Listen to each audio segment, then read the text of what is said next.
Naabulabog ng malaking sunog ang mga taga Nia Road sa Barangay Pinyahan sa Quezon City kanina madaling araw. May unang balita, live si James Agustin. James! Igan, hindi pa masabi ng Bureau of Fire Protection yung posibleng sanhi ng apoy na tumupok sa 15 bahay dito po sa Nia Road kaninang madaling araw. Kasama Igan doon sa iniimbestigahan ng mga otoridad yung aligasyon ng ilang residente na sinadya umano ang sunog. Ganito kalaking apoy ang bumulabog sa mga residente ng Nia Road sa Barangay Pinyahan, Quezon City mag-alauna na madaling araw kanina. Mabilis ang pagkalat ng apoy sa magkakadikit na bahay na gawa sa light materials. Itinaas ng Bureau of Fire Protection sa ikatlong alarma ang sunog. Nasa 25 fire truck ang rumisponde sa lugar. Nagbayanihan din ang mga residente sa pagsasalba ng mga personal na gamit at mga paninda. Ang ibang bumbero gumamit na rin ng hagdan at pumeso sa mga bubong para malapit ang mga pagbuga ng tubig.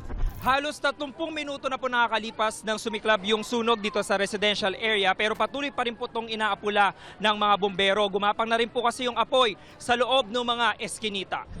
Bumalik ang takot sa mga residente, lalo pat nasunugan ng marami nilang kapitbahay noong March 6.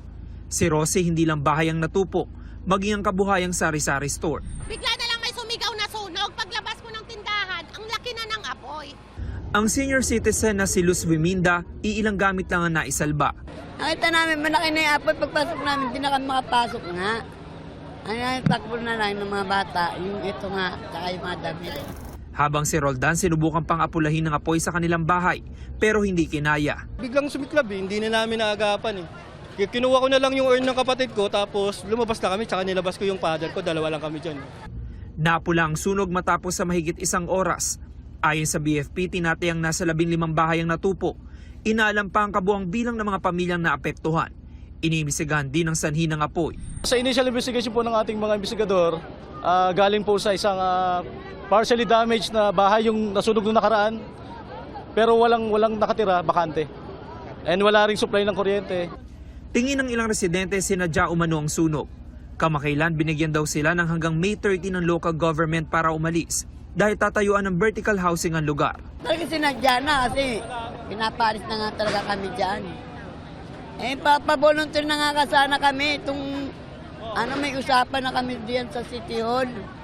Nagulat na lang kami, biglang nasunog. Pumayag na kami nung meeting namin na aalis kami. Pumayag din kami doon sa ibibigay nila. Magbabaklas kami ng bahay namin.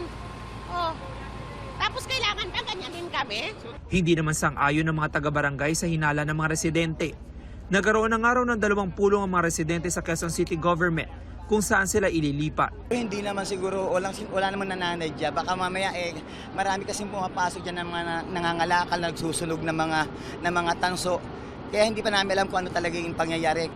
Ongoing investigation pa po tayo. Alamin po natin yung kung ano po yung katotohanan sa na sinasabi na ganyan, na sinadya.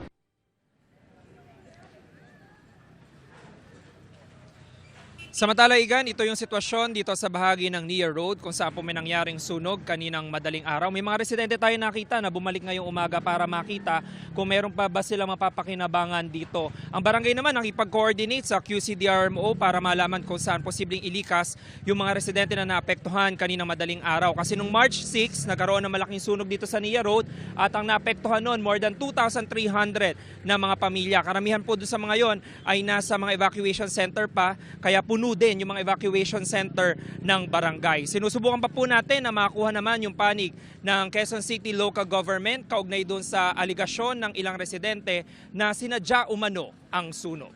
Yan muna ilitas mula po rito sa Quezon City. James Agustin, GMA News.